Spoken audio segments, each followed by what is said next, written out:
It's another edition of Time About the Movies as we're taking a look today at the 6 movies of November 7th, 2008. Halloween is come and gone, so that means it's now time for the holiday movie season rush, and some pretty big movies coming your way this week. So let's just go ahead and jump right on into it. Let's start off with the biggest new release of the weekend, Madagascar, Escape to Africa.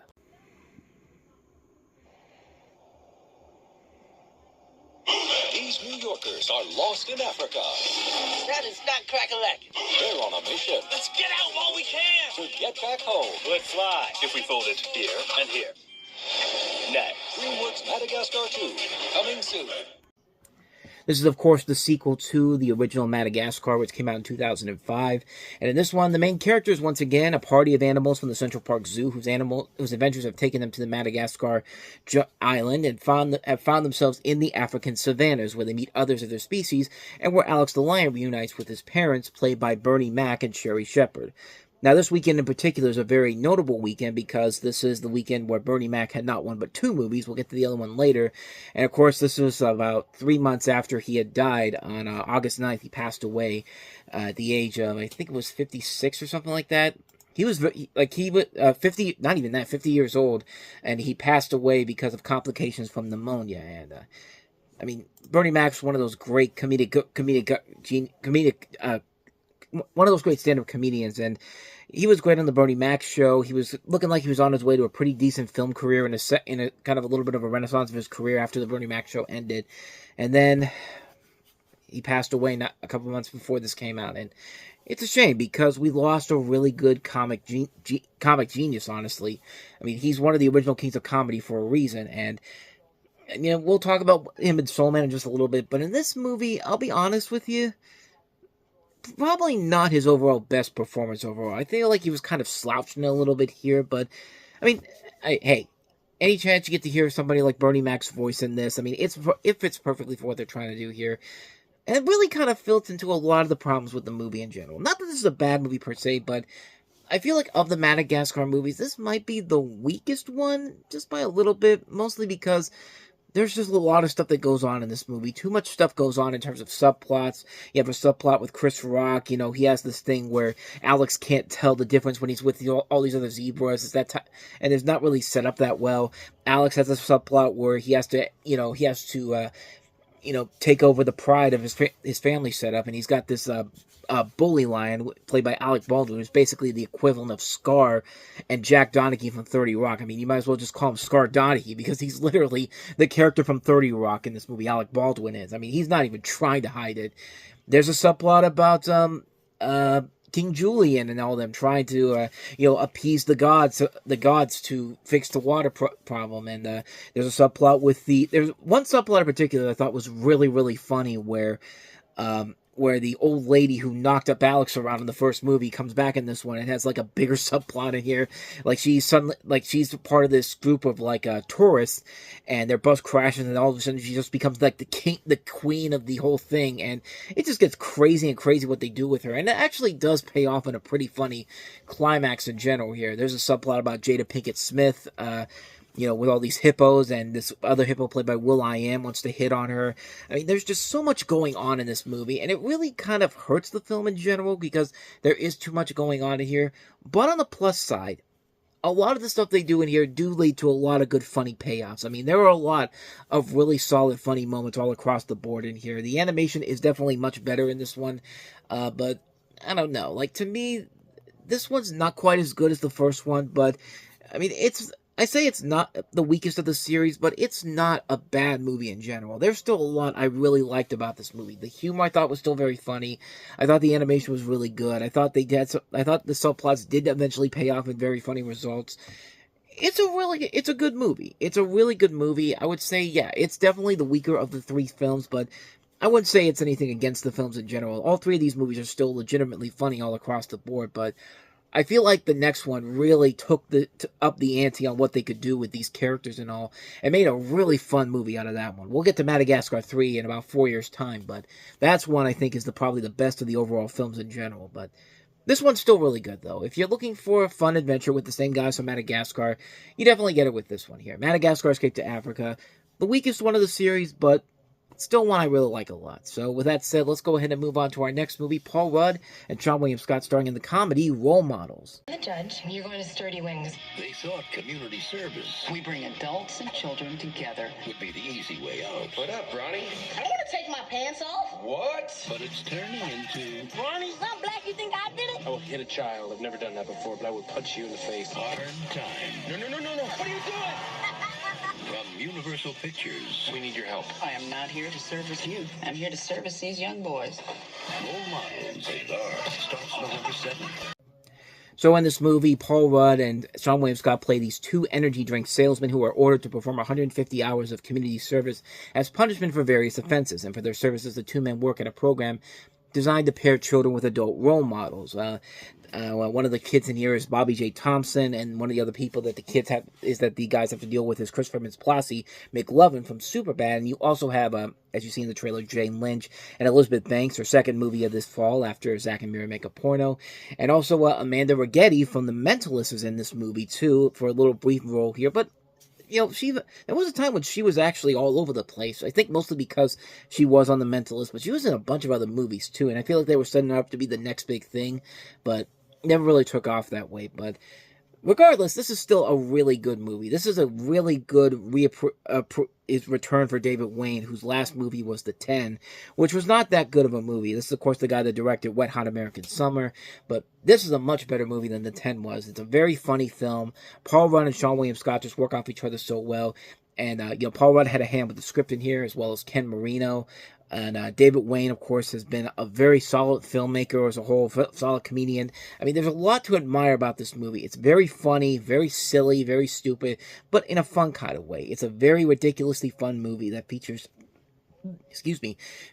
two really good solid performances from Rudd and Sean William Scott. And I'm glad to see that Sean William Scott was getting some pretty good roles after the American Pie series ended. He looked like he kind of gotten pushed off to the side, but there were some good movies there here and there. Well, this one, and we'll have another one coming up in just a little bit here with Balls Out, Gary the Tennis Coach, which is actually a really good direct-to-DVD movie that came out. I think that was supposed to go to theaters, but it went straight to DVD, but it was definitely worth it. And this movie really is a very fun movie. A lot of solid performances all across the board. Very silly, funny stuff. What more can you say, man? Role Models was a ton of fun. It's kind of been overlooked as of late. It doesn't really get talked about as much as it did back then. I mean, it was a big hit when it came out, but nobody's really talked about it since then. But, man, it's definitely one that's worth checking out. Role Models, I highly recommend that one easily. So with that said, let's go ahead and move on to our next movie, which is the other movie that Bernie Mac was in, starring alongside Samuel L. Jackson. This is Soul Men. Come on down to Floyd's Car Wash, where everything is done by hand. You guarantee a full body wash. 30 years ago, Floyd Henderson was part of music history. VH1 is putting together a tribute at the Apollo. The real deal is back. Now, there's only one thing standing in the way of a comeback. His former partner. If we do this right, we can get a record deal. I ain't trying to make no comeback. I guess you don't care about the 40 grand. That ain't even enough. I got a lifestyle to maintain here. What kind of lifestyle, man? You got a pantry full of dog food. I don't see no dog. Dog under the bed. You lucky he didn't attack your ass when you came in. We ain't two old friends out for some Sunday drive, so you best not to provoke me. Well, let me say it good. Be careful, fool. Oh! You all right? You dizzy? You lightheaded? With you? What's that? We're gonna be at the Apollo this weekend. We ain't been on stage in over 30 years. We look good. Ladies and gentlemen, the unforgettable sounds of the real deal. If they ever expect to have a future, My eye. I'm sorry, man. I got on these tight slacks. they'll have to reconnect with their past. Your mother always made us sound a little bit better. She said being on the road with y'all was some of the best times of her life. Why don't you come with us? 1, 2, 3.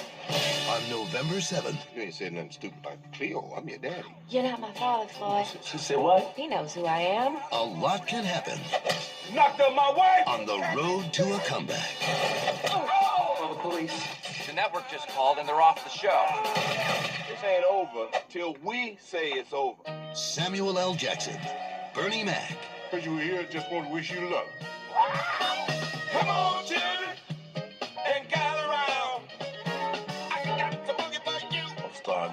why I love the road so much. Well, I got something to show you. You got something to show me? I sure do. Oh, yeah. Soul Men. Good night. Oh, hey, what's that? You been taking the pills again? I thought it was my cholesterol mess. I swear I did. You can't be spooning with that. What's wrong with you? Yeah, this is one of those movies where you feel like there's so much that could be done with this, but unfortunately, you know, there were so many things going on, unfortunately, that happened behind the scenes. Not only did Bernie Mac die, you see Isaac Hayes in the trailer there, and he passed away the day after Bernie Mac died. So the film basically was re-edited, according to Malcolm Lee, the director here, to soften the tone of the film as a tribute to the two actors, which, I get it, it's a noble cause, but at the same time, I think it really, really hurt the finished project as a whole. So in this movie, you have when an R&B legend, Marcus Hooks, dies suddenly, VH1 invites his original backup duo, Floyd Henderson and Lewis Hines, the real deal, played by Samuel Jackson and Bernie Mac, to appear at a memorial tribute at the Apollo Theater. Floyd, who's bored in retirement, wants this more than anything. Lewis, a philosophical ex-con, does not. Plus, there's bad blood between them. Lewis's wife Odetta left him to marry Floyd and then left Floyd. Floyd begs, Louis consents but won't fly, so they leave LA in Floyd's flashy Cadillac with 5 days to get to New York. On the road, they must get back their vocal cords, renew their friendship, and sort out the past. With Floyd's bad hip and Lewis's bad kidneys, will they even make it? Well, technically, one of them makes it by the time this movie comes out, but that's a whole other thing altogether. But like I said before, I think because Bernie Mac and Isaac Hayes died, and this was supposed to have more of a little bit of a softer tone than what they were expecting, I think it hurts the film in the long run overall. I feel like this film could have been something really good because you see how well Samuel L. Jackson and Bernie Mac work off each other in this film. And there are a lot of good moments with the two of them in there. They can be very funny. The jokes work a lot.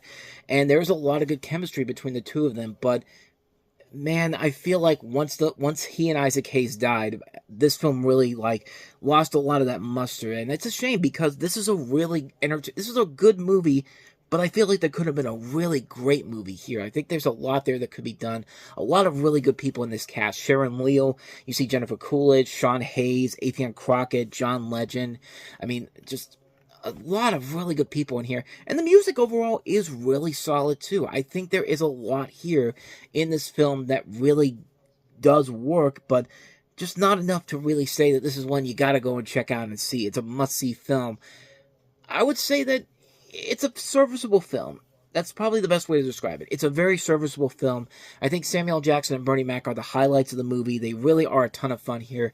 And again, it shows what Bernie Mac could really do if he got a chance to, show off his dramatic chops more here. Because there are some good emotional moments with him in this movie that really does work very well. We know Samuel Jackson can act his ass off. I mean, that guy has done more than enough to prove that already. But I mean, it's weird. It's a film that I would say is good, but I feel like it could have been really great if the tone had been not as what they set it off to be in this film in general. It felt like they really cut down the load of what this could have been, but then again, it's Malcolm Lee. Malcolm Lee has very rarely made a bad movie as a whole. I mean, he's had some pretty decent films overall, and this is one of those ones where it's just like, yeah, this is another one that's pretty decent, but one that I feel like could have been really, really special and really good if Bernie Mac had not passed away before this film came out. And like I said, it's a good movie, but it feels like it could have been a really great movie had they not cut the tone down a little bit. But I'm glad I saw it. It's one I still keep in my collection. It's one I definitely still kind of enjoy, So take that for what you will. So with that said, let's go ahead and move on to our next movie we have here.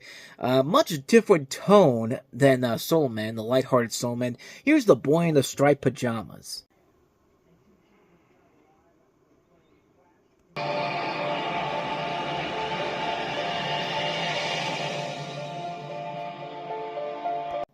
Gotta love how the trailer card says why this movie's PG-13. Some mature thematic material involving the Holocaust. That's the way to describe this movie, as some mature thematic material involving the Holocaust. Like, that's the reason why this has got a PG-13 rating. But I mean, then again, it does kind of make sense for this film because this is set in Nazi-occupied Poland and follows the son of a Schutzstaffel officer who befriends a Jewish prisoner of his age. Asa Butterfield, who would later be seen in Hugo and Miss Peregrine's Home for Peculiar Children's in here. Vera Farmiga, David Thewellis, Rupert Friend. a really, really deep film in general, and it is a very good movie. It is actually a very legitimately good film. A film that could have easily gone the wrong pathway, but it does have it does have a, believe it or not, a much lighter tone to it than I was expecting. And it is it's not to say that it's completely lighthearted, but it's definitely a movie that feels like the emotional weight is well warranted here. It's not like it's being manipulative in any way, shape, or form. Although I've seen here that this has actually been panned by a lot of people for misrepresenting elements of the Holocaust, which, yeah, I'm not gonna lie, they do take a little bit of some liberties here with what they try to do here, but it works out in the end. It's, like I said, it's a film that's not manipulative as much as you would think it is. The acting overall is great. There's a lot of good talent here. You can never go wrong with James Horner doing your score. The music overall is pretty good. It's a good movie. It's a really good movie overall. Yeah, it's not going to give you everything you want from it, but it's enough to say that, hey, it's worth it. It's worth it to watch one time. And I'd say, yeah, it's definitely worth it. It is a good movie overall, but yeah, it's definitely one of those films that has a lot of flaws to it, but not enough for me to say not to recommend it. So yeah, it's one you should definitely check out. So with that said, let's go ahead and move on to our next film we have here. That is Repo, the Genetic Opera.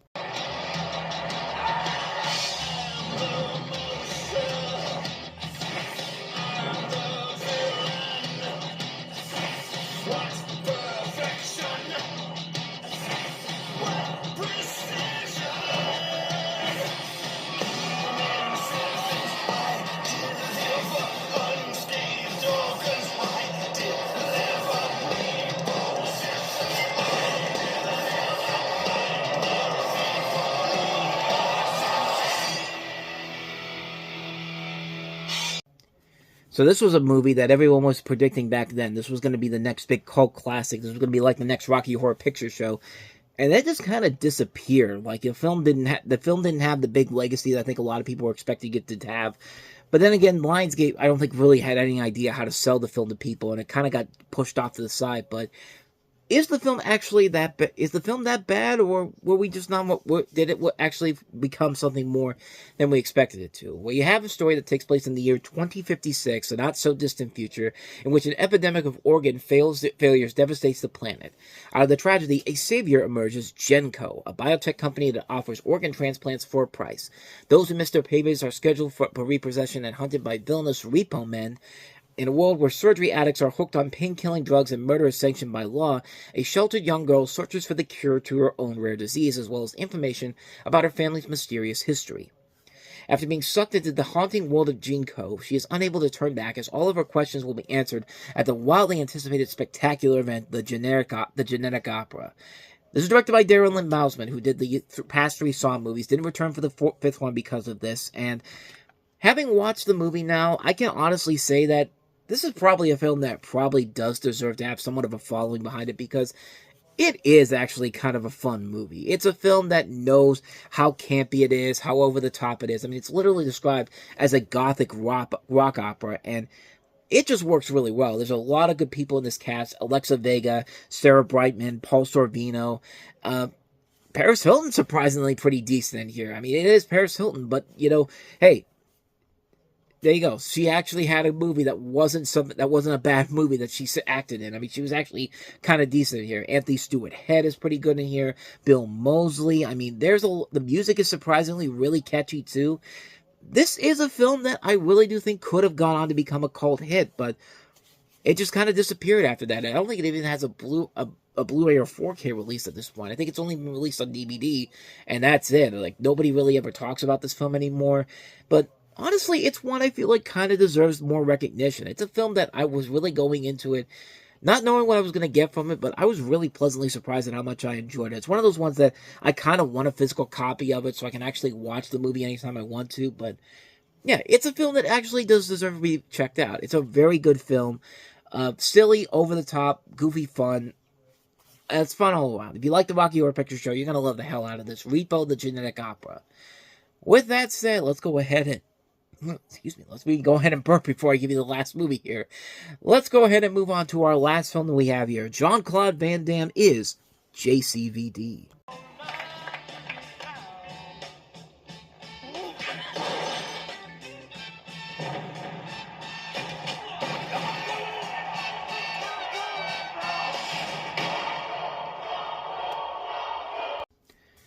Speaking of movies that were not appreciated during their time, what a great movie this is. And credit Jean-Claude Van Damme for just, going all in and just having the time of his life making fun of himself, but also showing off that, hey, the guy actually does have some really good acting chops. Here he plays a fictionalized version of himself who's a down-and-out action star whose family and career are crumbling around him as he's caught in the middle of a post-office heist in his hometown of Brussels, Belgium. And this was actually his first major theatrical release of a film since Universal Soldier: The Return almost 10 years ago. But, yeah, this just makes you realize how much we miss Jean-Claude Van Damme as the lead action star. Because, man, not every movie he made was great, but, man, that guy has a lot of charisma to him. If you see some of his better movies, like, I'm talking about stuff like Time Cop, so even Street Fighter, the 94 Street Fighter is still the best Street Fighter movie we've gotten, pending on when this new Street Fighter movie comes out, although they just pushed it back again. Sudden Death, a great movie. Even his bad movies like Maximum Risk and Double Team. I mean, Double Team is hilariously bad for just that terribly wonderful ending in the Coliseum. That's one of the great moments, one of those great over-the-top moments. The guy has a really good sense of humor. I mean, he has to be that guy that has to do that, because the stuff that he does in these movies are so ridiculously stupid, but you can tell his heart is in these movies. And even the direct-to-video movies he makes, some of them are not as terrible as you think they are. They're certainly a lot better than the ones that Steven Seagal and Wesley Snipes have done since they were pushed out of Hollywood's mainstream circuit. But this film was a lot of fun to watch. It just makes you realize how much you miss Jean-Claude Van Damme, because not only can the dude still be a badass action star, but guy shows he's got some pretty good acting chops as a whole, and I think he deserves a career renaissance, man. I mean, he started getting it after this movie a little bit with The Expendables 2, where he was pretty good playing the bad guy in that movie, but I want to see him get a real career renaissance, man. I think this guy has a lot more potential to him than I think we let on, and hopefully someday somebody will give him an opportunity to go back and making movies again. I want him to have that big comeback, man, because this movie does show you that this guy still has it, man. He's still got what it takes, and it just makes you want to see this guy again in more movies. JCVD, it's a really good movie, and one that's criminally underrated if you have not seen it. Even if you don't like Van Damme's other works before, this is one you definitely got to check out. This is such a good, fun, over-the-top movie. It just works. It works to the advantages of Van Damme. It's a great film. It's one I highly recommend checking out. JCVD. And so with all that said, we're going to wrap up another edition of Time About the Movies, and the next time we meet, we will take a look at Daniel Craig's follow-up to Casino Royale as 007 James Bond, Quantum of Solace, and also the Best Picture winner this year, Danny Boyle's Slumdog Millionaire, came out this weekend in limited release. We'll take a look at both of those movies coming up tomorrow on the show, so be on the lookout for that. But with all that said, thank you so much for watching. And if you want to see more videos like this, please go ahead and hit that playlist on the next page. Check out the previous episode. And also, don't forget to hit the like, subscribe, notification button, and the bell. That's where you get updates on when new videos come out. And we do post new videos here every day. So, with all that said, I'm off. I'll see you guys next time. And until then, as always, take care.